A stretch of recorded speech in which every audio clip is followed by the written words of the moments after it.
1,59,00,000 माझ्या बहिणींच्या खात्यामध्ये पैसे गेले। जवळपास हा आकडा 2.5 कोटीच्या वरती जाईल आणि म्हणून सप्टेंबर 30 पर्यंत याची मुदत वाढवलेली आहे आणि मुख्यमंत्री माझी लाडकी बहीण योजना याला पूर्ण वर्षभराचं आर्थिक जे काही तरतूद आहे ती केलेली आहे।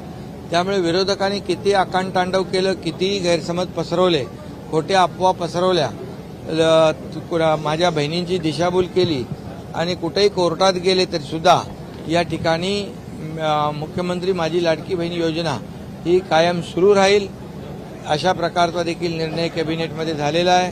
उलट आपल्याला हे सुटसुटीत आणखी कसं करता येईल यासाठी देखील चर्चा झाली आहे आणि मला वाटतं या मुख्यमंत्री माझी लाडकी बहीण योजना त्याचबरोबर मुख्यमंत्री अन्नपूर्णा योजनेचे 3 गॅस सिलेंडर देण्याचा निर्णय झाला आहे, त्याची प्रभावी अंमलबजावणी करण्याच्या सूचना दिलेल्या आहेत। मुख्यमंत्री युवा प्रशिक्षण योजना जी आहे स्टायपंड देतोय आपण 10,000पर्यंत, त्या जवळपास 1.5 लाख लोकांना अपॉइंटमेंट दिलेले आहेत। 10 लाखांचं टार्गेट आहे, त्यावर देखील प्रत्येक जिल्हाधिकाऱ्याला 30,000 युवकांचं अप्रेंटिसशिपचं टार्गेट दिलेलं आहे आणि ते देखील युद्ध पातळीवर काम चालू आहे। तरुणांच्या हाताला काम मिळेल आणि बेरोजगारी कमी होईल आणि या सगळ्या ज्या काही योजना आज आम्ही सुरू केल्या आहेत, मुलींचं मोफत शिक्षण आपण केलं, हायर एज्युकेशन, त्याचे देखील अंमलबजावणी करायला सांगितले। वयोश्री योजना आहे ज्येष्ठांची, 3,000 रुपये डायरेक्ट डीबीटीमध्ये टाकण्याचं, त्याची अंमलबजावणी प्रभावीपणे करण्याच्या सूचना दिलेल्या आहेत। त्यामुळे ज्या ज्या योजना शेतकऱ्यांचं जे मोफत बिल आपण वीज बिल माफ केलेलं आहे कृषी पंपाचं, त्या देखील त्याचे शेतकऱ्यांचे देखील नोंदी करण्याच्या सूचना दिलेल्या आहेत। त्यामुळे ज्या योजना आम्ही जे निर्णय आता प्रामुख्याने घेतले त्याची प्रभावी अंमलबजावणी करण्याच्या सूचना दिल्यात आणि दर कॅबिनेटमध्ये त्याचा आढावा आम्ही घेणार आहोत की ही योजना कुठे प्रगतीपथावर कुठपर्यंत आहे। त्यामुळे या योजना ज्या आहेत त्या सुरू राहतील। योजनांच्या निमित्तानं फेक नरेटिव्ह सेट करण्याचा प्रयत्न विरोधकांकडून होत असं वारंवार दिसतं। फेक नरेटिव्ह तर ते सरकार स्थापन झाल्यापासूनच करतायत।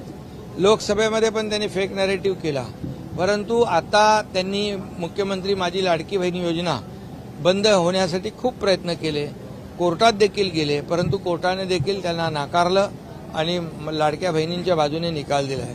त्यामुळे त्यांनी किती फेक नरेटिव्ह केला तरी सुद्धा मी आपल्याला सांगतो की ही योजना बंद होणार नाही, ही योजना कायमस्वरूपी माझ्या बहिणींची सुरू राहील। उलट जसं सरकारची आर्थिक क्षमता वाढेल तसे या 1,500 रुपयामध्ये देखील वाढ होईल।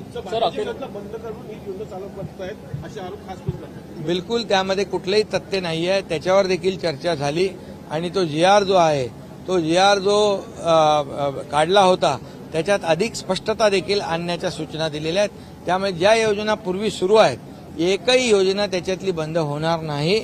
या नवीन अधिकच्या योजना आपण सुरू केलेल्या आहेत, त्यामुळे या नवीन योजना राबवत असताना त्या उलट प्रभावीपणे राबवल्या पाहिजे अशा प्रकारचा निर्णय झाला आणि जुन्या ज्या योजना जेवढ्या योजना जुन्या आहेत या सगळ्या योजना कायम सुरू राहतील।